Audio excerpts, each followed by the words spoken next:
नमस्कार, आपके साथ मैं हूं विद्यानाथ झा। न्यूज नेशन आप देख रहे हैं। कोरोना कहर बनकर लोगों पर टूट रहा है। हर दिन 3 लाख से ज्यादा केस सामने आने लग गए हैं, लेकिन इस बार सबसे ज्यादा चिंता की बात तो यह है कि कोरोना के आरटीपीसीआर टेस्ट को भी कोरोना के वायरस ने चकमा दे दिया है। आखिर आरटीपीसीआर टेस्ट में क्यों वायरस पकड़ में नहीं आ रहा है? क्या है नए वायरस का नया खेल? जानेंगे एक्सपर्ट से, लेकिन सबसे पहले एक रिपोर्ट आपको दिखा देते हैं।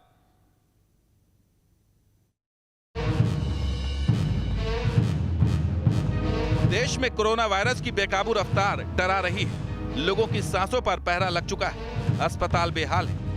कहीं मरीज ऑक्सीजन की कमी से दम तोड़ रहे हैं तो कहीं इलाज के लिए तड़प रहे हैं। दिल्ली से लेकर महाराष्ट्र और यूपी से लेकर बिहार तक अस्पतालों में कोरोना टेस्ट के लिए मरीजों की लंबी लंबी कतारें देखी जा रही हैं। लोग आरटीपीसीआर टेस्ट कराने के लिए खड़े हैं, लेकिन नए वायरस को लेकर सबसे बड़ी बात यह सामने आ रही है कि इस बार ज्यादातर आरटीपीसीआर टेस्ट में कोरोना वायरस पकड़ में नहीं आ रहा। आरटीपीसीआर टेस्ट को कोरोना का प्रमाणिक टेस्ट माना जाता है, क्योंकि इसमें स्वाब को टेस्ट किया जाता है। अगर मरीज के गले और नाक में वायरस मौजूद है तो इसका पता फौरन चल जाता है, लेकिन दावा है कि इस बार लोगों की रिपोर्ट निगेटिव आ रही है और जब तक असलियत का पता चलता है तब तक हालत बिगड़ जाती है। रिपोर्ट्स के मुताबिक कई मरीजों का आरटीपीसीआर टेस्ट निगेटिव आया, लेकिन जब हालात बिगड़ने पर उन्हें सीटी स्कैन कराया गया तो कोरोना वायरस का संक्रमण फेफड़ों में दिखा। आखिर ऐसा क्यों हो रहा है? क्या वायरस के नए स्ट्रेन ने अपना स्वरूप बदल लिया है? क्या नया वेरिएंट इतना खतरनाक है कि अब वो आरटीपीसीआर टेस्ट को भी मात दे रहा है? क्या है इसकी वजह? ये डॉक्टरों के लिए बड़ा सवाल बना हुआ है। तो आरटीपीसीआर टेस्ट को कैसे वायरस इस बार चकमा दे रहा है, इस पर बात करने के लिए हमारे साथ बहुत खास मेहमान जुड़ गए हैं। Doctor Ashutosh Singh, senior consultant हमारे साथ जुड़ गए हैं। बहुत बहुत स्वागत है आपका। डॉक्टर आशीष सिंह हमारे साथ, सीनियर फिजिशियन जुड़ गए हैं। और साथ ही हमारे साथ डॉक्टर स्वाति माहेश्वरी कुछ ही देर में जुड़ जाएंगी। डॉक्टर RS चहल, हेल्थ एक्सपर्ट हमारे साथ जुड़ गए हैं। डॉक्टर चहल, सबसे पहले मैं आपके पास ही आता हूं और जरा दर्शकों को यह बताइए कि आरटीपीसीआर टेस्ट, जो ऐसा टेस्ट माना जाता था कि इस टेस्ट से ही पता चलेगा कि कोरोना संक्रमित हैं आप या नहीं हैं, इस बार कैसे ये फेल हो गया? नहीं जी, ये गलत बात है। ये टेस्ट फेल नहीं हुआ। वर्ल्ड वाइड आज तक भी ये गोल्ड स्टैंडर्ड टेस्ट है और रहेगा जब तक कि नया टेस्ट नहीं आता। अगर देखा जाए, जो लोग कह रहे हैं कि ये वायरस एस्केप कर, ये बात सच नहीं है। ये वायरस डबल म्यूटेंट स्ट्रेन है, ये भी इसी टेस्ट के थ्रू ही पता लगा है, इसी आगे जीनोम है। ICMR, national institute of medical genomes ने सबने क्लेरिफाई कर दिया। प्रॉब्लम ये हो रही है कि टेस्ट कब लिया गया, ये बहुत इंपॉर्टेंट है। मैक्सिमम वायरल लोड 1 दिन पहले होता है सिम्टम्स के। अगर आप 3-4 दिन टेस्ट डिले करोगे, नहीं आएगा। टेस्ट की सेंसिटिविटी 70% है, पहले भी थी, आज भी थी। टेस्ट किसने लिया, कैसे लिया, उसकी ट्रांसपोर्टेशन कैसे हुई, RNA एक्सट्रैक्शन कैसे हुआ, कौन सी किट यूज हुई, ये चीजों पे बहुत महत्व है। कोई भी दुनिया का स्ट्रेन है, ब्राजील स्ट्रेन है, यूके का वेल्श स्ट्रेन है, साउथ अफ्रीकन स्ट्रेन है, सारे स्ट्रेन आरटीपीसीआर से ही पकड़े गए।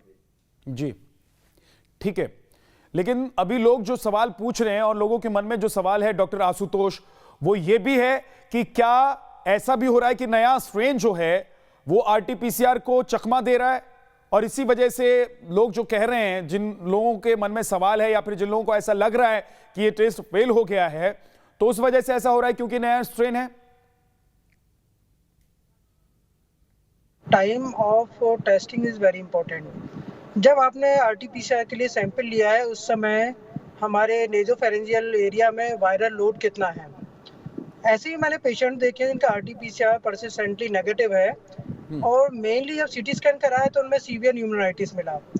इनिशियली नेजोफेरेंजियल एरिया में वायरस रहा होगा जिस समय टेस्टिंग नहीं हुआ। लेटर ऑन कुछ टाइम बाद ही वो सीधे लंग्स में चला गया, लोअर रेस्पिरेटरी ट्रैक्ट में चला गया, इसलिए जो टेस्ट आरटीपीसीआर सैंपल लिया गया वो नेगेटिव आया। तो एक low volume disease and time of testing is very important. Yes, there काफ़ी पेशेंट्स हम ऐसे भी देख रहे हैं जिनमें डिजीज सीवियर है लेकिन कंटिन्यूसली आरटीपीसीआर टेस्ट नेगेटिव आ रहा है। लेटर ऑन तो नेगेटिव आता ही है। आफ्टर 7 to 10 डेज अगर हम कराएंगे पेशेंट के सीवियर इलनेस है तब भी RT-PCR नेगेटिव आ सकता है।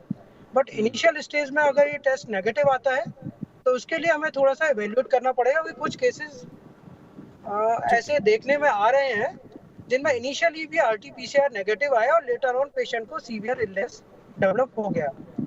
तो इसलिए timing of test report is very important. और यस, हमें थोड़ा सा वायरस का स्ट्रेन चेंज हुआ है, मे बी एग्जैक्टली 100% नहीं कह सकते, लेकिन उसकी वजह से भी हो सकता है कुछ केसेस स्किप कर जाए जो सीधे नेजोफेरिंक्स से सीधे लंग्स को इन्वॉल्व करें। नेजोफेरिंक्स में कुछ टाइम के लिए हाई लोड रहा वायरस का, बट कुछ टाइम बाद ही वो सीधे लोअर ट्रैक में चला गया, जिसको हम केवल ब्रोंको एल्वियोलर लेवास से ही डिटेक्ट कर पाते हैं। लेटर स्टेज में RT-PCR फॉर नेजोफेरेंजियस वो नेगेटिव आता है, बट अगर हम सीधे ब्रोंकोस्कोपी करके ब्रोंको एल्वियोलर लेवास लेकर फ्लूइड से RT-PCR करते हैं तो पॉजिटिव आता है। जी, तो timing of test, yes, strain का भी अभी ये इवैल्यूएट करना पड़ेगा।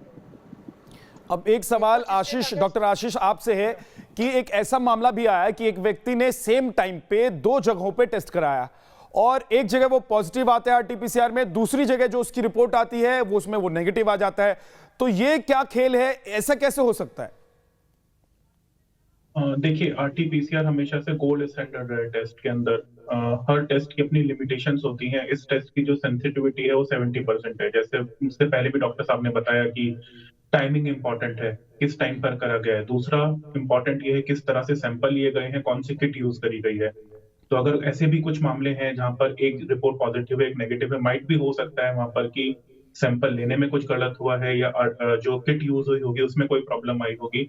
बट ये कहना कि RT-PCR टेस्ट जो है वो फेल हो गया है या जो नया वायरस है उसमें वो नहीं आ रहा, ये सब चीजें गलत है। तो सर मतलब ये भी समझाइए कि सैंपल लेने में क्या गलती हो सकती है, मतलब किस तरह की गलती अगर हो जाए तो रिपोर्ट गलत आ सकती है। दूसरी बात यह है कि कितना वक्त इस सैंपल की रिपोर्ट आने में लगना चाहिए, क्योंकि अभी आजकल जो देख रहे हैं बहुत लंबा वक्त लग रहा है रिपोर्ट आने में, और उसकी वजह यह है कि अभी भीड़ ज्यादा है। लेकिन अगर बहुत देर से रिपोर्ट आती है तो क्या वो रिपोर्ट गलत हो सकती है? जैसे मैंने पहले बताया कि RT-PCR एक गोल्ड स्टैंडर्ड है। जो लेने में गड़बड़ हो सकता है, माइट भी जो सैंपल है वो इतनी एडिक्वेट क्वांटिटी में नहीं है कि हम उसमें RT-PCR के थ्रू उसको चेक करा सकें। दूसरी चीज ये कि अगर आप ये कहते हैं कि लोड ज्यादा है, तो एक सिंपल सा तरीका ये है, क्योंकि भीड़ ज्यादा है, पहला ये है कि आप रैपिड एंटीजन टेस्ट करा लीजिए। अगर रैपिड एंटीजन में पॉजिटिव आ गया है तो RT-PCR से हमारा ऑलरेडी लोड कम हो जाएगा, हम उसको पॉजिटिव मान ही लेंगे। सेकेंड थिंग ये कि क्योंकि बहुत ज्यादा लोग उसको टेस्ट करा रहे हैं, अवेलेबिलिटी का एक इशू चल रहा है, रिपोर्ट आने में टाइम लगता है। बट अगर आपको सिम्टम्स फील हो रहे हैं या हम आपका CT स्कैन कर लेते हैं तो हम अकॉर्डिंगली ट्रीटमेंट स्टार्ट कर सकते हैं उसके लिए। ठीक है, डॉक्टर RS चहल, क्या एंटीजन टेस्ट जो है उस पर पूरी तरीके से भरोसा कर सकते हैं? 100% वो टेस्ट जो है वो कामयाब है, उसकी रिपोर्ट यस तो आप पॉजिटिव हैं, नो तो आप नेगेटिव हैं, उस पर क्या भरोसा कर सकते हैं? जैसे डॉक्टर साहब ने बोला, रैपिड एंटीजन की सेंसिटिविटी 30% है। इसका एक ही फायदा है कि ये मास टेस्टिंग कर सकते हो, इसके लिए मेजर लैब की जरूरत नहीं है। आप road side testing labs vans लगा के टेस्टिंग कर सकते हो। अगर आप इसमें पॉजिटिव आ जाते हो तो आपको RT-PCR करने की जरूरत नहीं है, आप 100% पॉजिटिव हो। अगर आप इसमें नेगेटिव आ जाते हो और आपके सिम्टम है तो आपको RT-PCR करना पड़ेगा। ठीक है, डॉक्टर स्वाति माहेश्वरी भी हमारे साथ जुड़ गई हैं, बहुत बहुत स्वागत है डॉक्टर स्वाति आपका। डॉक्टर स्वाति, एक सवाल जो लोगों के जहन में रहता है, कई बार लोग रैपिड एंटीजन टेस्ट करा लेते हैं और उसके बाद भी लोगों के मन में ये रहता है कि उसमें अगर पॉजिटिव आ भी गए तो शायद ये टेस्ट ठीक है या नहीं है, इसलिए RT-PCR लोग करा लेते हैं। तो क्या ऐसे लोगों को RT-PCR कराने की जरूरत है जो रैपिड टेस्ट में पॉजिटिव आ जाते हैं, और अगर वो कराते हैं तो इसकी क्या जरूरत है भी या नहीं है? नहीं, जैसे अभी मेरे से पहले डॉक्टर साहब ने बोला, उन्होंने बिल्कुल ठीक बोला कि अगर आपका एंटीजन टेस्ट पॉजिटिव आ जाता है तो ये 100% हम मान के चलते हैं कि कोविड टेस्ट पॉजिटिव है, आप कोरोना पॉजिटिव हैं, और ऐसी सूरत में आपको दोबारा RT-PCR कराने की कोई ज़रूरत नहीं है। हम इसको मान के चलते हैं और हम ट्रीटमेंट तब स्टार्ट कर लेते हैं, जो भी हमें कोरोना स्पेसिफिक ट्रीटमेंट देना है, सिम्टोमेटिक ट्रीटमेंट देना है, वो हम स्टार्ट कर लेते हैं। इसलिए परेशान होने की बिल्कुल बात नहीं है। लेकिन अगर एंटीजन टेस्ट नेगेटिव आता है तो ये संभावनाएं जरूर रहती है कि ये फॉल्स नेगेटिव हो सकता है व्यक्ति कोरोना पॉजिटिव हो लेकिन टेस्ट नेगेटिव आया हो। ऐसी सूरत में अगर किसी को लक्षण दिख रहे हैं, अगर हमें लग रहा है कि हाँ ये कोरोना हो सकता है, तब हम दोबारा से RT-PCR करने के लिए बोलते हैं। और अगर RT-PCR भी किसी का नेगेटिव आ रहा है और हमें दिख रहा है कि लक्षण है व्यक्ति में और हमें लग रहा है कि ये कोरोना पॉजिटिव हो सकते हैं, तब हम लोग CT स्कैन या जो ब्लड टेस्ट होते हैं, दूसरे इंफ्लेमेटरी मार्कर्स होते हैं, उनको करके कंफर्म करने की कोशिश करते हैं कि ये कोरोना है या नहीं है। क्योंकि अभी आप देख रहे हैं कि टेस्ट की रिपोर्ट्स भी हफ्ते में आ रही है और ऐसे में हम ट्रीटमेंट होल्ड ऑन नहीं कर सकते। तो इसीलिए खुद से ट्रीटमेंट शुरू नहीं करें, डॉक्टर से संपर्क करें। और डॉक्टर के लिए ये बहुत आसान होता है कि आपके जो लक्षण हैं और आपकी जो ब्लड पिक्चर है और जैसे आप दिख रहे हैं, उससे वो काफी हद तक अंदाजा लगा लेते हैं कि ये कोरोना है या नहीं है और अकॉर्डिंगली डॉक्टर्स जो है उसका ट्रीटमेंट शुरू कर लेते हैं और आपको गाइड करते हैं कि क्या करना है आप। डॉक्टर स्वाति, आपने कहा कि हफ्तों में टेस्ट की रिपोर्ट आ रही है, RT-PCR की रिपोर्ट आने में वक्त लग रहा है, तो क्या लोगों के मन में जो शंका है कि भाई इतने लंबे वक्त बाद अगर रिपोर्ट आती है तो वो सही हो सकती है, गलत हो सकती है, क्या लोगों की ये जो आशंका है वो ठीक है? क्या वो रिपोर्ट अगर 2 हफ्ते बाद, 1 हफ्ते बाद आती है तो वो पुख्ता रिपोर्ट होगी? 100% उस रिपोर्ट पर विश्वास किया जा सकता है? देखिए, मान के तो हम यही चल रहे हैं कि 100% उस रिपोर्ट पर विश्वास किया जा सकता है, क्योंकि जो लेबोरेटरीज होती है उनके पास सैंपल्स को स्टोर करने की कैपेसिटी होती है, उनके पास क्षमता होती है और महीनों सैंपल्स भी लेबोरेटरी रख सकती हैं, उसको स्टोर कर सकती है, उनके पास उसकी प्रॉपर मशीन्स होती हैं। इसलिए ये तो हमें नहीं सोचना चाहिए कि सैंपल डिटोरिएट हो जाएगा या सैंपल खराब हो गया होगा। अनटिल एंड अनलेस लैब अच्छी नहीं है या छोटी मोटी लैब है, उनके पास प्रॉपर अरेंजमेंट्स नहीं है, तब जरूर ये संभावनाएं है कि जो आपको रिपोर्ट मिल रही है वो ठीक नहीं मिल रही है। लेकिन अगर आप एक अच्छी लैब से टेस्ट करा रहे हैं, जिनके पास सभी सुविधाएं हैं, जो सर्टिफाइड लैब्स हैं, तो फिर जरूर आप मान के चलिए कि जो आपको रिपोर्ट मिल रही है वो सही मिल रही होगी। जरूर इस वक्त एक बड़ी परेशानी ये भी हो गई है कि जो लैब के अपने स्टाफ हैं वो भी संक्रमित हो रहे हैं, उनके पास स्टाफ शॉर्टेज भी हो गई है बहुत ज्यादा, और कहीं ना कहीं अब सैंपल्स का लोड भी इतना ज्यादा बढ़ गया है कि एक आम व्यक्ति के लिए भी, साधारण व्यक्ति के लिए भी पॉसिबल नहीं है कि वो सारे सैंपल एक ही दिन में टेस्ट कर पाए, देख पाए और सबकी रिपोर्ट इशू कर पाए। तो ये कहीं ना कहीं हमें भी समझना चाहिए कि लैब्स के ऊपर भी प्रेशर इस वक्त बहुत ज्यादा है, जिसकी वजह से डिले हो रहा है। इसलिए बहुत ज्यादा जरूरी है कि आप अपने डॉक्टर से संपर्क में आए, ताकि समय से आपका ट्रीटमेंट शुरू हो सके और आपको जो भी जरूरतें हैं आपकी और कैसे आपके लक्षण हैं, क्या टेस्ट और कराना है, वो कराया जा सके और आप जो है जल्दी स्वस्थ हो सके। डॉक्टर आशीष, अगर RT-PCR रिपोर्ट में आप नेगेटिव आते हैं तो भी क्या इस बात की संभावना है कि आप कोरोना पॉजिटिव हों, आपको कोरोना का संक्रमण हो चुका है? बिल्कुल, जैसा पहले भी डॉक्टर साहब ने बताया हुआ है कि जो फर्स्ट डे होता है वायरस लोड सबसे ज्यादा होता है आपके सिम्टम आने से पहले। जैसे जैसे समय निकलता जाएगा, वायरस बॉडी के अंदर जैसे जैसे मूव करता चला जाएगा, वैसे वैसे आपका जो वायरस का लोड है, जो सैंपल हम लोग कलेक्ट करते हैं उसमें कम होता चला जाएगा, जिसका मतलब ये भी हो सकता है कि आपका RT-PCR नेगेटिव आए। पहले भी हम लोग बता चुके हैं कि जो इसकी सेंसिटिविटी है वो 70% ही है।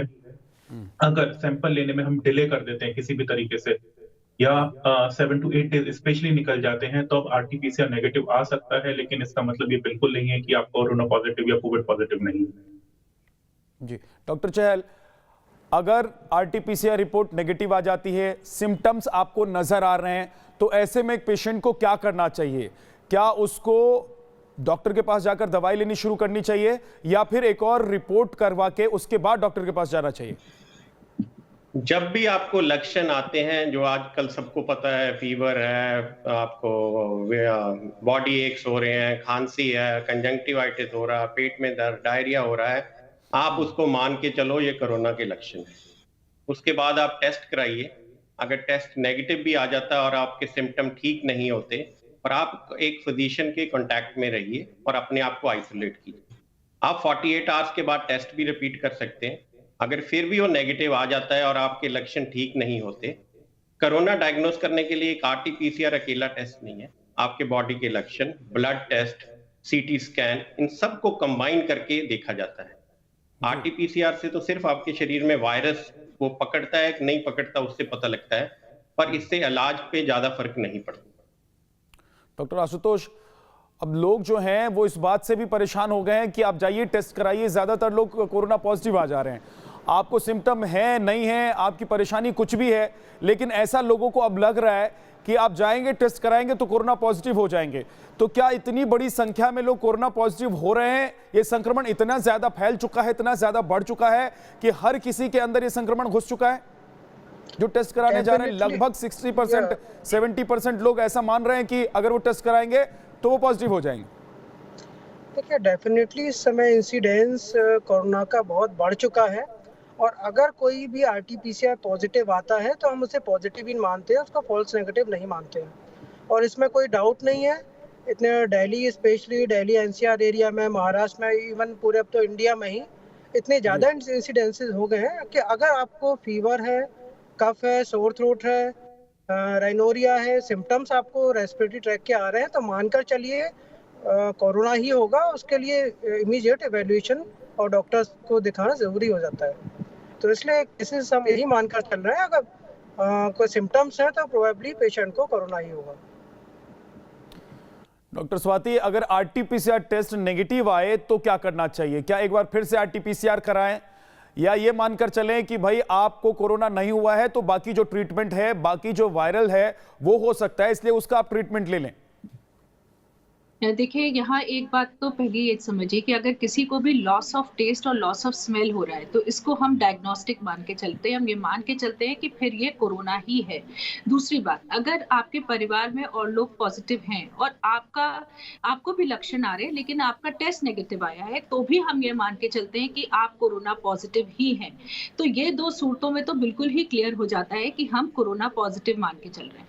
अब अगर किसी का RT-PCR नेगेटिव आ रहा है, और जैसे अभी पहले पैनलिस्ट ने सबने बोला है कि अगर आपको लक्षण है और अगर आपके लक्षणों में कोई सुधार नहीं आ रहा, तब आप दोबारा RT-PCR भी करा सकते हैं, या क्योंकि उसके टेस्ट रिपोर्ट आने में बहुत वक्त लगता है तो ऐसी सिचुएशन में हम लोग ब्लड टेस्ट करवाते हैं, उनके लक्षणों को देखते हैं कि क्या है, और अगर हमें जरूरत महसूस होती है तो हम CT स्कैन करा लेते हैं, क्योंकि उसकी रिपोर्ट हमें 1 या 2 दिन में मिल जाती है, तो उससे हमें क्लियर हो जाता है। अब CT स्कैन भी सबको नहीं कराना है। अगर किसी को पेट के लक्षण हो रहे हैं, अगर किसी को कंजंक्टिवाइटिस है, तो ऐसी सिचुएशन में हम HRCT नहीं करवाते। जब हमें जरूरत महसूस होती है या हमें लगता है कि फीवर बहुत परसिस्ट कर रहा है, ठीक नहीं हो रहा है, या लंग से जुड़ी बहुत समस्याएं हैं, तभी हम लोग CT स्कैन कराते हैं। तो हर किसी को CT स्कैन की तरफ भी भागना नहीं है।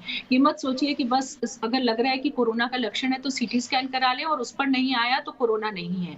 तो ये गलती भी नहीं करें। हर व्यक्ति के लिए अलग अलग प्रोटोकॉल होता है, अलग अलग तरीका होता है जिससे हम लोग पता लगाते हैं कि ये कोरोना है या नहीं है। तो अपने मन से नहीं करें, और जैसे सभी पैनलिस्ट बोल रहे हैं यहाँ पर, हमें डॉक्टर से संपर्क करना बहुत जरूरी है, ताकि वो, क्योंकि हर व्यक्ति की परेशानी, हर व्यक्ति के लक्षण, हर व्यक्ति की जो परिस्थितियां हैं वो बहुत अलग है, और हमको उन सब चीजों को देख करके तब आकलन करना होता है कि हमें किस ट्रीटमेंट पे आगे जाना है, हमें आगे क्या गाइडेंस देनी है मरीज को। तो इसलिए इन सब बातों का ध्यान रखते हुए अब लोग क्या कर रहे हैं, अपने आप से व्हाट्सएप पे मैसेजेस फ्लोट होते हैं कि आइवरमेक्टिन, डॉक्सीसाइक्लिन, स्टेरॉइड, फेबिफ्लू सब कुछ शुरू कर लो। कोई जरूरत नहीं है किसी डॉक्टर से बात करने की, यही ट्रीटमेंट है, हमें पता है, इससे आप ठीक हो जाओगे। बिल्कुल ऐसा नहीं करिए। हर सब चीजों की, दवाइयों के अपने साइड इफेक्ट्स होते हैं। हर कंडीशन में सब दवाइयां नहीं दी जा सकती, कुछ दवाइयां कॉन्ट्राइंडिकेटेड होती है, लेकिन आप क्योंकि उस बात को नहीं जानते, आप गलती से उन चीजों का सेवन कर लेते हैं और फिर आप दिक्कतों में, परेशानियों में पड़ते हैं। कई बार लोग, बच्चों को भी मैं देख रही हूँ कि स्टेरॉइड शुरू कर रहे हैं। ऐसी गलती मत करिए। सिर्फ जब जरूरत होती है तभी हम इन दवाइयों का सेवन देते हैं, इनको प्रिस्क्राइब करते हैं, क्योंकि इन सब दवाइयों के लॉन्ग टर्म साइड इफेक्ट्स भी होते हैं जो हमें देखना जरूरी है। आज जरूर आप एक मुसीबत से आपको ऐसा लगेगा कि आप निकल रहे हैं, लेकिन कहीं ना कहीं आप एक बड़ी मुसीबत में फंस रहे होंगे जो आपको जिंदगी भर तंग कर सकती है। इसलिए कृपा करके अपने डॉक्टर से संपर्क करें और तब उनसे सुन करके, जान करके तभी अपना ट्रीटमेंट शुरू करें। अपने मन से किसी को भी ट्रीटमेंट नहीं शुरू करना चाहिए। आप प्रोसिन की गोली है, एंटी एलर्जिक्स है, मल्टीविटामिन्स है, ये अपने आप ले सकते हैं, इनसे ज्यादा दिक्कत नहीं होती है। लेकिन इससे आगे बढ़कर कोई भी और दवा जो है वो आपको डॉक्टर की सलाह से ही लेनी चाहिए। एक अब छोटा सा सवाल है, उसका छोटा सा जवाब दे दीजिएगा। मुझे लगता है कि बहुत ज्यादा वक्त लगेगा नहीं डॉक्टर आशीष, कि अगर कोई व्यक्ति कोरोना पॉजिटिव है, उसको लगातार 8-9 दिन से फीवर आ रहा है, कमजोरी इतनी हो गई है कि उठना मुश्किल हो रहा है बेड से, और उस पेशेंट को जो अभी दवाइयां बता रही है डॉक्टर स्वाति, ये दवाइयां चल रही हैं, तो क्या कुछ अलग से दवाई है अगर वो कोरोना पॉजिटिव है तो उसके लिए कौन कौन सी दवाइयां हो सकती हैं जो अभी वो ले तो उसको आराम मिल जाए? देखिए, जो डॉक्टर साहब ने दवाइयाँ बताई हैं, मैं उससे बिल्कुल एग्री करता हूँ, लेकिन मैं ये बिल्कुल भी नहीं किसी को मोटिवेट करूँगा कि मैं टेलीविज़न पे कोई मेडिसिन्स बोलूँ और लोग जाके उसको स्टोर करना शुरू करें। मैं इस चीज़ से बिल्कुल भी अपने आप को रोकना चाहूँगा। कैसी जी कंडीशन है, कितने सिम्पटम्स हैं, किस तरह से सिम्पटम्स स्टार्ट हुए हैं, क्या प्लान ऑफ ट्रीटमेंट चल रहा है, हमें आगे कैसे फ़ॉलो अप करना है, वो आप अपने फिज़िशियन से कॉन्टैक्ट करके मिलिए, तभी आप कोई सेट ऑफ मेडिसिन्स पर या अगर हमें कुछ ट्रीटमेंट स्ट्रेटेजीज़ हैं, ट्रीटमेंट प्लान है, अगर चेंज करना होगा, हम तभी चेंज करेंगे। मेरी सबसे रिक्वेस्ट है कि बहुत सारे लोग अ, दिन में मेरे पास लोग आते हैं कि व्हाट्सएप पर ये मेडिसिन चल रही हैं, ये करना है, वो करना है। नहीं, प्लीज़ ऐसा मत करिए, उसके बहुत ज़्यादा साइड इफ़ेक्ट्स होंगे। इवन आपकी किडनी, बाकी ऑर्गन्स पे भी उनके बहुत ज़्यादा साइड इफ़ेक्ट्स हैं। और मेडिसिन्स अपने साथ मत स्टोर करिए। बहुत सारे लोग, जिसकी वजह से शॉर्टेज ऑफ मेडिसिन हो रही है, बहुत सारे लोग अपने साथ गलत मैसेजेस पढ़ के गलत मेडिसिन्स को स्टोर करते हैं। जी ठीक है सर, एक छोटे से ब्रेक के लिए हमें रुकना पड़ेगा और ब्रेक से लौटेंगे तो हमारे साथ जो डॉक्टर्स मौजूद हैं उनसे यह भी पूछेंगे कि क्या ऐसा लगता है कि टेस्ट नेगेटिव आने पर सीटी स्कैन जरूरी है, या फिर कुछ डॉक्टर्स ये भी कहते हैं कि आप एक्सरे करा कर आइए, उसके बाद ही आपका ट्रीटमेंट हम शुरू करेंगे या फिर आपका इलाज हम करेंगे। तो क्या सीटी स्कैन या एक्सरे कराना किसी भी मरीज के लिए जो आज बीमार है डॉक्टर के पास जाने से पहले बहुत जरूरी है? एक छोटे से ब्रेक के बाद लौटेंगे तो ये सवाल करेंगे अपने डॉक्टर से।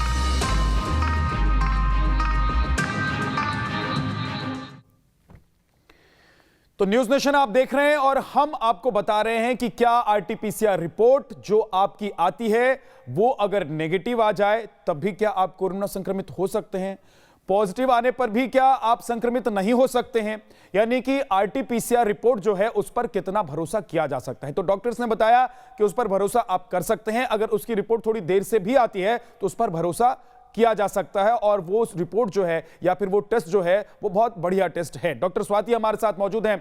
डॉक्टर स्वाति, एक बड़ा सवाल ये है कि क्या कोरोना टेस्ट का सीटी स्कैन जो है वो फुल प्रूफ उपाय है? नहीं, बिल्कुल भी नहीं। बहुत सारी सिचुएशंस में जो सीटी स्कैन है वो पिक नहीं कर सकता। अगर आपके लक्षण कुछ और हैं और लंग से जुड़े हुए नहीं हैं या आपको निमोनिया नहीं है लंग में, ये कोई भी देखिए ये कोई क्राइटेरिया नहीं है कि लंग में निमोनिया होगा तभी कोरोना है। कोरोना के हमने देखा है कई सारे लक्षण हैं, अलग-अलग तरह से अलग-अलग बॉडी ऑर्गन्स पर भी अफेक्ट करता है। तो ज़रूरी नहीं है कि हर किसी में निमोनिया हो और तभी हम बोले कि ये कोरोना है, क्योंकि सीटी स्कैन जो है वो निमोनिया को पिकअप करने के लिए है, वो वायरस को पिकअप करने के लिए नहीं है। वायरस तो हम आरटीपीसीआर से ही पिकअप करते हैं, इसलिए बहुत सारी सूरतें ऐसी हो सकती हैं जब व्यक्ति को कोरोना संक्रमण हो लेकिन उसका सीटी स्कैन नॉर्मल हो। इसीलिए हर इंसान को सीटी स्कैन के लिए भागने की जरूरत नहीं है। ये अपने डॉक्टर के ऊपर निर्णय छोड़ें कि कब उन्हें सीटी स्कैन कराने की जरूरत है और कब नहीं है। इसलिए इस वक्त मैं जरूर ये बोलूंगी कि ये मत सोचिए कि कोरोना की रिपोर्ट पॉजिटिव आ गई, हाथ में आ गई तो सबसे पहला टेस्ट हमें सीटी स्कैन कराना है। नहीं, बिल्कुल नहीं। और बहुत सारे पेशेंट्स हम ऐसे देख रहे हैं जिनमें सीटी स्कैन नॉर्मल है लेकिन उन्हें कोरोना है, हमें उन्हें कोरोना ट्रीटमेंट देना पड़ रहा है। हम सीटी स्कैन का इस्तेमाल तब करते हैं जब हमें दिखाई देता है कि लक्षण ऐसे हैं जिससे कि हमें सीटी स्कैन करना चाहिए, रिपोर्ट नेगेटिव आ रही है लेकिन फिर भी हमें अंदेशा हो रहा है कि ये कोरोना हो सकता है, तब हम लोग सीटी स्कैन कराते हैं। डॉक्टर चहल, कई बार ऐसा देखने को मिला है या कई लोग ऐसा कहते हैं कि वो डॉक्टर के पास गए और डॉक्टर ने कहा कि पहले आप जाइए एक्सरे करवा के आइए, उसके बाद हम आपका ट्रीटमेंट शुरू करेंगे या आपका इलाज करेंगे, आपको देखेंगे। तो ये इसका क्या मतलब है? क्या एक्सरे से ये पता चलेगा कि हाँ आप कोरोना संक्रमित हो सकते हैं या नहीं हो सकते हैं? जो एक्सरे में कोरोना की फाइंडिंग्स तो बहुत लेट आई हैं और एनी हेल्थ चेकअप में एक एक्सरे लंग्स की कंडीशन पता होना बहुत जरूरी है, क्योंकि पहले से ही पेशेंट कोई स्मोकर हो सकता है जिसको लंग्स की कोई प्रॉब्लम हो सकती है, सीओपीडी हो सकती है। तो एक as a baseline investigation x-ray बुरी चीज नहीं है, सस्ता है, जल्दी हो जाता है और एक रेफरेंस पॉइंट के लिए रहता है। पर ये चाहे कि इमीडिएटली माइल्ड लक्षण के साथ हम एक्सरे से कोरोना को डायग्नोस कर लेंगे, ये मुश्किल है। ठीक है डॉक्टर आशुतोष, और यही वजह है जो बता रहे हैं डॉक्टर चहल, लेकिन कई ऐसे पेशेंट भी होते हैं, कई ऐसे लोग भी होते हैं जो कहते हैं कि भाई मैं आपके पास इलाज कराने के लिए आया हूं और आप मुझे कह रहे हैं एक्सरे करवा के आइए। तो ऐसे मरीजों के लिए आपके पास क्या सलाह है और ऐसे लोगों को कैसे समझाया जा सकता है? देखिए, कोई भी इन्वेस्टिगेशन पेशेंट के लक्षण के आधार पर एडवाइस किया जाता है। ऐसा नहीं है कि सारे पेशेंट में सारे टेस्ट कराने हैं। पहले पेशेंट के लक्षण देखे जाते हैं और हमें लगता है कि क्लिनिकली पेशेंट को कोरोना लग रहा है, आरटीपीसीआर एडवाइस करते हैं एक बेसलाइन एक्सरे होना चाहिए और उसके बाद डिपेंड करता है कि अगर लक्षण से हमें लगता है कि पेशेंट में मॉडरेट टू सीवियर इलनेस भी हो सकता है, डे 3 डे 4 पर इन्फ्लामेटरी मार्कर्स भी कराए जाते हैं। इस सब के आधार पर पेशेंट को फर्दर इन्वेस्टिगेशन एडवाइस किया जाता है। ऐसा नहीं है कि सारे पेशेंट में हम सीटी स्कैन एडवाइस करें या सारे पेशेंट में एक्सरे एडवाइस करें, बट यस, एक्सरे बहुत ही चीप इन्वेस्टिगेशन है, हर जगह इजीली अवेलेबल हो जाता है। इसलिए एक अगर हम सस्पेक्ट करते हैं पेशेंट को कोरोना, तो उसको एक RT-PCR और बेसलाइन एक्सरे हम एडवाइस कर देते हैं, लेकिन एक इन्वेस्टिगेशन के बेस पे हम कोई ट्रीटमेंट या कुछ चेंज नहीं करते। पेशेंट को डायग्नोज करने के लिए लक्षण और proper evaluation patient to patient vary करता है कि किसमें हमें क्या टेस्ट कराना है। ठीक है डॉक्टर आशीष, एक ये बात है कि जैसा कि बताया डॉक्टर स्वाति ने कि आपका टेस्ट चला जाए या कुछ ऐसे लक्षण तो हैं जिनसे पता लग जाएगा तुरंत कि आपको कोरोना हो सकता है या नहीं हो सकता, आपको टेस्ट करा लेना चाहिए कोरोना या नहीं कराना चाहिए।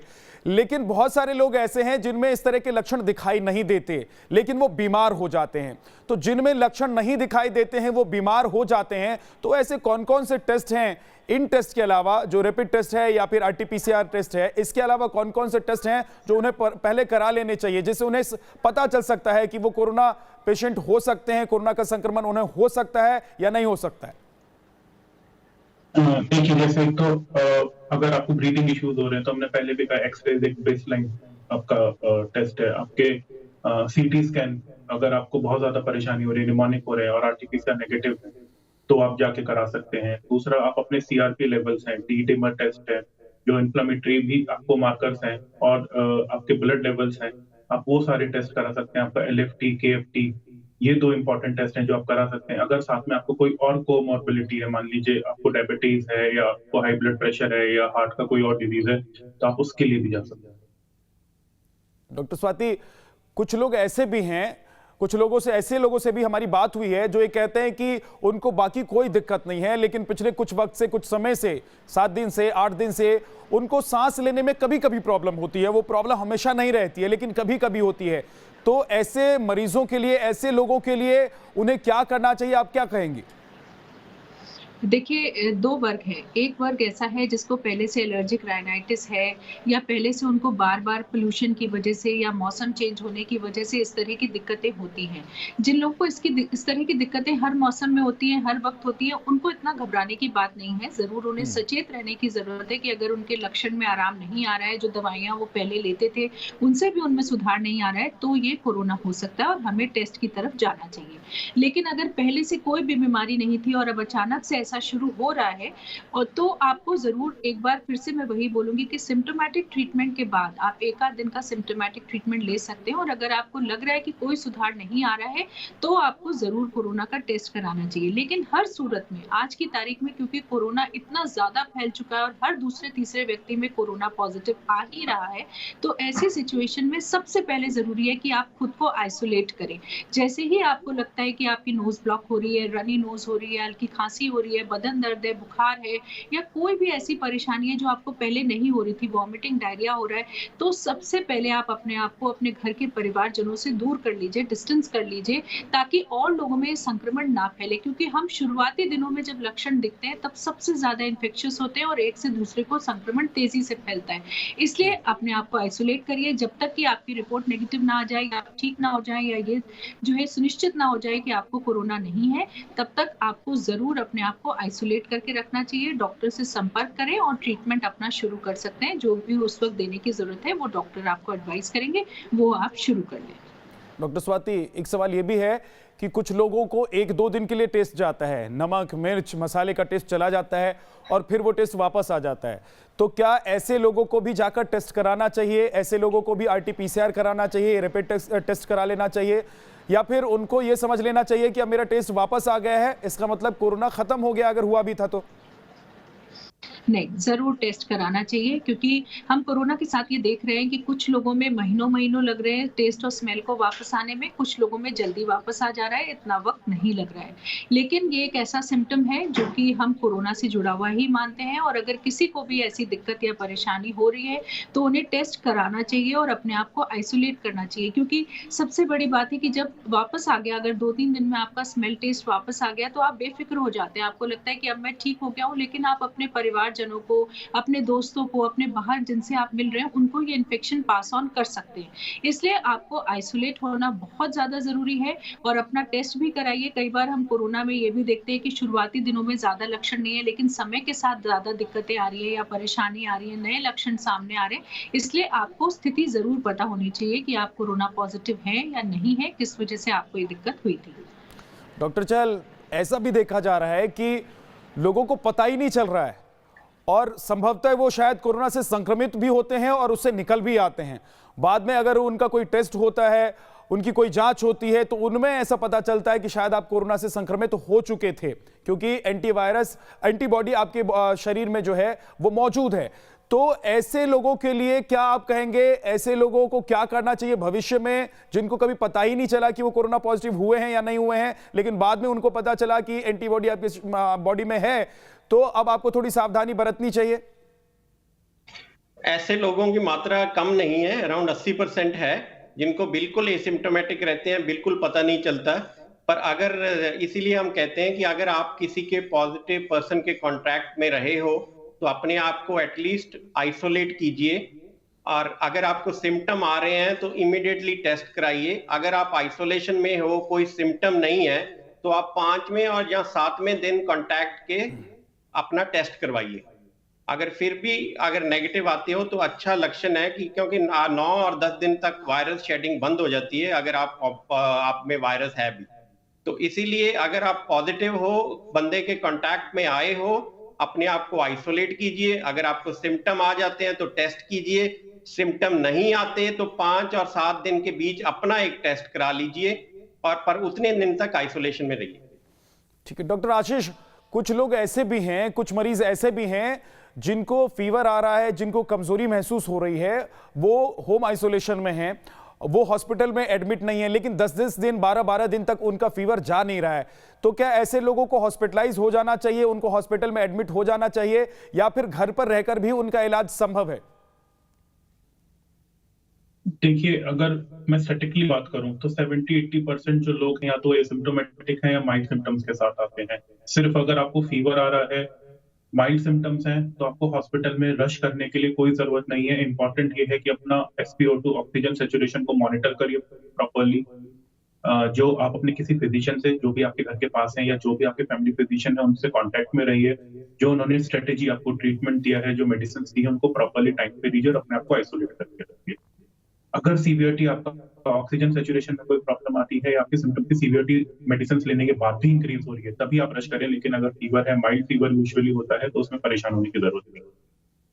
लेकिन अगर फीवर 100 के आसपास रहता है, तो 100-101 के आसपास रहता है, आप दवाई ले रहे हैं, मैं वही कह रहा हूँ, उसमें भी देखिए, इसमें फीवर का जो पैटर्न है वो आएगा और चला जाएगा, कुछ देर के बाद आएगा फिर चला जाएगा। उसमें बिल्कुल परेशान होने की जरूरत नहीं है। अगर कांस्टेंट फीवर बना हुआ है, आपके ऑक्सीजन सैचुरेशन में कोई प्रॉब्लम आ रही है या आपके ब्रीथिंग इश्यूज में कोई इश्यूज आ रहे हैं, तब आपको हॉस्पिटल के लिए रश करना है। अदरवाइज पैनिक होने की बिल्कुल जरूरत नहीं। बहुत सारी समस्या नहीं हो किसी को, लेकिन वीकनेस ज्यादा हो, तो ऐसी कंडीशन में उसको क्या करना चाहिए? घर पे रहकर ही अपना ट्रीटमेंट लेना चाहिए, हॉस्पिटलाइज होना चाहिए? घर पर रहकर क्या करना चाहिए, क्या खाना चाहिए, कौन सी दवाई खानी चाहिए, या खाने पीने में ऐसी कौन सी चीजें शामिल करनी चाहिए जिससे उसका स्ट्रेंथ वापस आए? बेसिक तो इतना है कि अपने आप को हाइड्रेट रखिए, अपना विटामिन डी लो मत होने दीजिए। आप मल्टीविटामिन ले सकते हैं, विटामिन सी ले सकते हैं, चाहे नेचुरल फॉर्म में लीजिए चाहे मेडिसिन फॉर्म में लीजिए, और एक कंप्लीट बैलेंस डाइट लेना बहुत जरूरी है। आप उसमें जिसमें आपका प्रोटीन इंटेक होना बहुत जरूरी है। अगर आप ये प्रॉपरली कर रहे हैं तो weakness over a period of time बहुत सारे केसेस में मिलती है, ऑलमोस्ट ऑल केसेस में मिलती है, वो over a time period of a time वो रिकवर हो जाएगी। जी, तो लेकिन प्रोटीन के लिए क्या क्या खाया जा सकता है, ये भी एक बड़ी बात है, क्योंकि बहुत सारे लोग जो हैं वो वेजिटेरियन हैं, नॉनवेज वो खाते नहीं हैं। तो मैं ये समझना चाहता हूं डॉक्टर आशुतोष आपसे कि किसी व्यक्ति को बहुत कमजोरी अगर आ गई है, वो बीमार है, बार बार उसको फीवर आ रहा है, वो पॉजिटिव है, तो प्रोटीन के लिए वो क्या क्या खा सकता है? अगर वो वेजिटेरियन है तो, अगर वो नॉन वेजिटेरियन है तो? सबसे इंपॉर्टेंट है तो पेशेंट को अपना हाइड्रेशन मेंटेन करना है, लिक्विड प्रॉपर अमाउंट में लेना है। उसके अलावा हाई प्रोटीन डाइट में अगर नॉन वेजिटेरियन है वो दाल ले सकता है, सोयाबीन ले सकता है। अगर वेजिटेरियन है, अगर नॉन वेजिटेरियन है तो एग के फॉर्म में प्रोटीन ले सकता है। लेकिन क्योंकि इतने पेशेंट को मेडिसिन भी चल रहा होता है, ये भी ध्यान रखना है कि बहुत ज़्यादा स्पाइसी ऐसी चीज़ ना ले जिससे बहुत ही सीवियर नॉन वेजिटेरियन डाइट में एक्यूट गैस्ट्राइटिस पेशेंट को हो जाए। बट पेशेंट को हाइड्रेशन इज़ वेरी इंपॉर्टेंट, कि पेशेंट अपना हाइड्रेशन मेंटेन रखे और एक हेल्दी डाइट लें, बैलेंस हेल्दी डाइट पेशेंट को लेना है। हाई प्रोटीन डाइट में जैसे बताया, वेजिटेरियन में दाल एंड सोयाबीन, इसके अलावा ग्रीन वेजिटेबल पेशेंट ले सकता है। नॉन वेजिटेरियन डाइट में मेनली एग ले सकता है, क्योंकि इसके अलावा अगर वो नॉन वेजिटेरियन ज़्यादा लेगा उससे एक्यूट गैस्ट्राइटिस वगैरह प्रेसिपिटेट हो सकता है। तो एक बैलेंस डाइट इसमें इंपॉर्टेंट है, बैलेंस डाइट और हाइड्रेशन। और पनीर कितना फायदेमंद है? पनीर ले सकता है, पनीर इन एडिक्वेट अमाउंट, उसमें कोई रेस्ट्रिक्शन नहीं है। ऐसा अगर पेशेंट को लेने में कोई प्रॉब्लम नहीं है, कई बार पेशेंट ऐसे होते हैं कि उनको बिकॉज ऑफ वीकनेस वो प्रॉपर इंटेक ही उनका नहीं हो पाता है, तो ऐसे पेशेंट्स को कभी कभी हॉस्पिटलाइज करना पड़ता है। हमने ऐसे पेशेंट देखे हैं जिनको फीवर भी नहीं आया, बट वीकनेस इतना सीवियर था, एनोरेक्सिया इतना सीवियर हो गया कि कुछ इंटेक ले ही नहीं पा रहे थे, हालांकि सैचुरेशन ठीक चल रहा था। उस कंडीशन में केवल पुअर इंटेक की वजह से हमें एडमिट करना पड़ा। हालांकि कम होते हैं ऐसे पेशेंट, लेकिन पनीर और जितने सारे हाई प्रोटीन डाइट और बैलेंस डाइट तो उसमें बहुत जरूरी होता है। ठीक है, अब आखिरी सवाल है मेरा डॉक्टर स्वाति आपसे, क्या भविष्य में अपना स्वरूप और भी बदल सकता है ये वायरस? क्योंकि लोग इस बात से बहुत इरिटेट हो गए, परेशान हो गए कि ये समझ में नहीं आ रहा है कि ये क्या खेल खेलता है वायरस, किसी के समझ में नहीं आ रहा है। कितने रंग बदलेगा? क्या ये गिरगिट की तरह रंग बदलता जाएगा? देखिए, ये एक बहुत बड़ी परेशानी है और यही एक बहुत बड़ी समस्या भी है जो इस वक्त हम सब लोगों के सामने है, क्योंकि जब फर्स्ट वेव आई थी तब सभी ने सोचा था कि अब जो है दोबारा लॉकडाउन की तरफ नहीं जाएंगे, अब दोबारा ऐसा मंजर नहीं देखना पड़ेगा। लेकिन आप देख रहे हैं कि ना केवल भारत ने, विश्व के सभी देशों को इस स्थिति से दोबारा गुजरना पड़ रहा है। और ये वायरस जो होता है, ये इसकी जो है एक तरह से कहें फितरत होती है कि ये अपना जो संरचना है उसे बार बार बदलता है, और ताकि वो और बेटर सर्वाइव कर सके और तेजी से घातक हो सके और वो लुप्त ना हो विश्व से। तो ये प्रयास लगातार वायरस कर रहा है, और जिस तरह से अभी हम देख रहे हैं कि डबल म्यूटेंट्स हैं, ट्रिपल म्यूटेंट आ गए हैं अब, तो संभावनाएं हैं, इससे कोई भी इनकार नहीं कर सकता है कि ऐसा संभावनाएं आगे भविष्य में नहीं हो सकती। तो वायरस लगातार अभी अपने आप को म्यूटेट कर रहा है, जब तक कि हमारे पास और कारगर उपाय नहीं होंगे इसे रोकने के, और वैक्सीन उसमें से एक बहुत अच्छा कारगर उपाय है। और अभी आप देख भी रहे हैं कि जितनी भी कंपनियां हैं वो कोशिश कर रही हैं कि अब एक बूस्टर डोज जो स्ट्रेन्स को टारगेट करते हुए हो वो भी लाने की कोशिश की जा रही है। तो लगातार मनुष्य भी प्रयास कर रहा है कि किस तरह से इस वायरस को हम कंटेन कर सकें और जो ये नुकसान पहुंचा रहा है उसको हम कम से कम कर सकें। जैसे फ्लू वायरस आज दुनिया में है, जो कि आमतौर से छोटी बीमारी करता है और फिर लोगों को ज्यादा दिक्कत नहीं होती, वही प्रयास मनुष्य का भी है। लेकिन वायरस बहुत स्मार्ट है और देखा जाए तो अभी के लिए जरूर हमसे बाजी जो है जीत रहा है और आगे चल रहा है, लेकिन मनुष्य भी लगातार प्रयास करता रहेगा कि हम इसको कंट्रोल कर पाएं और जल्द से जल्द ये इतनी बड़ी महामारी ना रहे। बहुत बहुत शुक्रिया डॉक्टर स्वाति आपका, डॉक्टर आशीष आपका, डॉक्टर आशुतोष आपका और डॉक्टर चहल आपका भी बहुत बहुत शुक्रिया हमारे साथ जुड़ने के लिए, हमारे व्यूअर्स के साथ आपकी जो जानकारी है वो साझा करने के लिए, उनको सुझाव देने के लिए। एक छोटे से ब्रेक के लिए हम रुक रहे हैं, फौरन वापस लौटेंगे।